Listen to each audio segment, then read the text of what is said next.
જો મિત્રો ઘરે જ સોફ્ટ અને સ્પોન્જી પનીર બને તો તમે ખરેખર બહારથી શું લાવો ખરી. આ પનીર બનાવતા બિલકુલ પણ વાર નથી લાગતી. બસ દૂધને ગરમ કરો અને તેમાં 1 ચમચી જેટલું વિનેગર અને 1 ચમચી જેટલું પાણી એડ કરીને આપણે દૂધ ઉકળતું હોય એમાં એડ કરવાનું છે. તો આજે હું તમારી સાથે બધી ટિપ્સ ટ્રીક તમને પનીર બનાવવા માટે શેર કરીશ, તો તમે વિડીયોને એન્ડ સુધી જરૂરથી જોજો. અને આ પનીરથી આજે બનાવવાના છીએ આપણે પંજાબી શાક.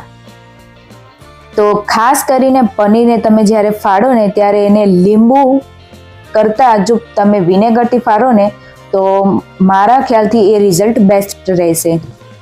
કારણ કે આ પનીર મેં ઘણીવાર ટ્રાય કર્યું છે પણ મને રિઝલ્ટ વિનેગરમાં સારું લાગ્યું, તો એ ટ્રીક મેં તમારી સાથે શેર કરી.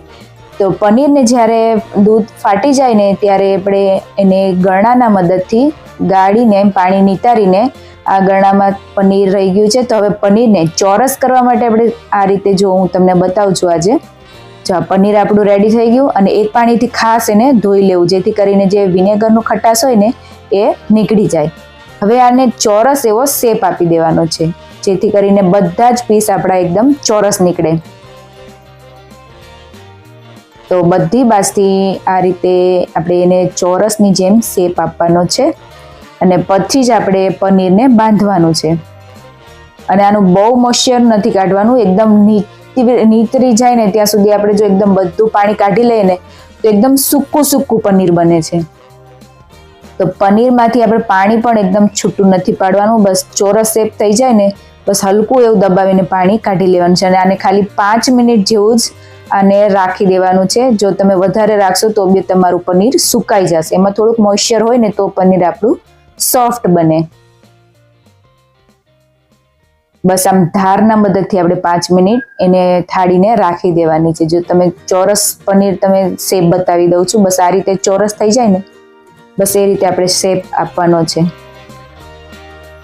હવે ઢાંકીને આપણે ખાલી 5 મિનિટ જેવું પનીરને રહેવા દેશું જેથી સરસ મજાનું પનીર સોફ્ટ અને સેટ થઈ જાય.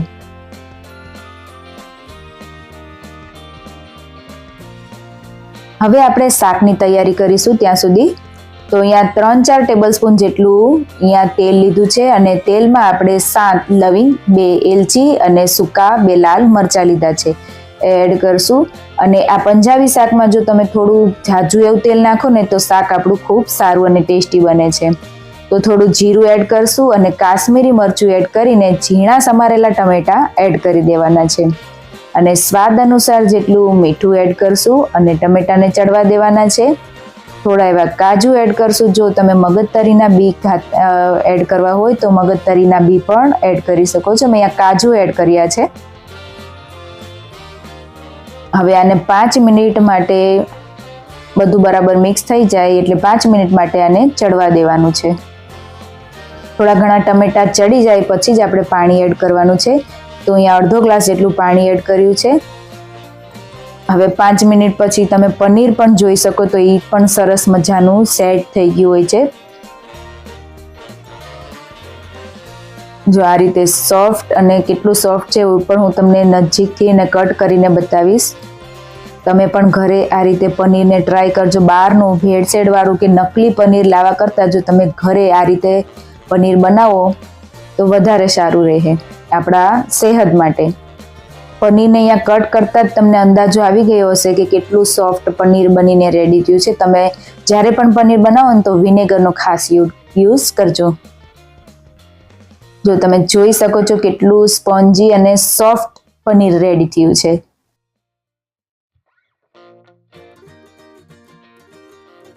હવે શાકની ગ્રેવી માટે અહીંયા ટમેટા પણ આપણા સરસ ચડી ગયા છે. 99% ટમેટા ચડી જાય ને પછી આપણે ગેસ બંધ કરી દેવાનો છે અને આ ગ્રેવીને આપણે ઠંડી થોડું કરી લેવાનું છે. ઠંડુ થઈ જાય પછી જ આપણે એને મિક્સર જારમાં એડ કરવાનું છે. મિક્સર જારમાં એડ કરો ત્યારે એમાં થોડું એવું પાણી પણ એડ કરવાનું છે એટલે ગ્રેવી આપણી સરસ મજાની પીસાઈને રેડી થઈ જાય. હવે એક પેનમાં ફરીથી 4 ટેબલ સ્પૂન જેટલું તેલ એડ કરશું અને તે ગરમ થઈ જાય એટલે એમાં 1 ચમચી જેટલું કાશ્મીરી લાલ મરચું થોડું એવું આદુ મરચાંની પેસ્ટ અને જે આપણે ગ્રેવી રેડી કરીને રાખી હતી એ ગ્રેવી એડ કરી તરત જ ઢાંકી દઈશું. અને અહીંયા મારી પાસે થોડા એવા કેપ્સિકમ હતા એ એડ કર્યા છે. તમારે વધુ કેપ્સિકમ એડ કરવા હોય અથવા તો વટાણા એડ કરવા હોય તો એ વટાણા બાફીને એડ કરવા. તો થોડું એવું ધાણા જીરું પાવડર 1 ચમચી જેટલું અને 2 ચમચી જેટલો સોસ એડ કરવાનો છે.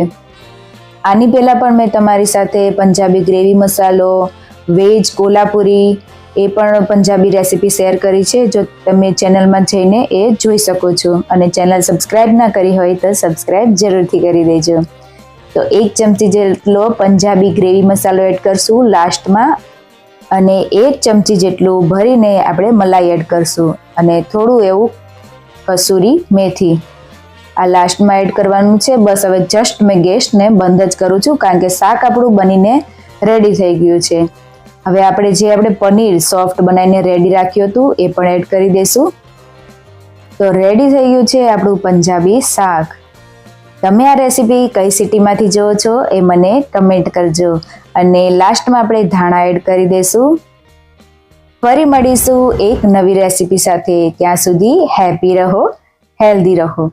જય હિન્દ, જય સ્વામિનારાયણ.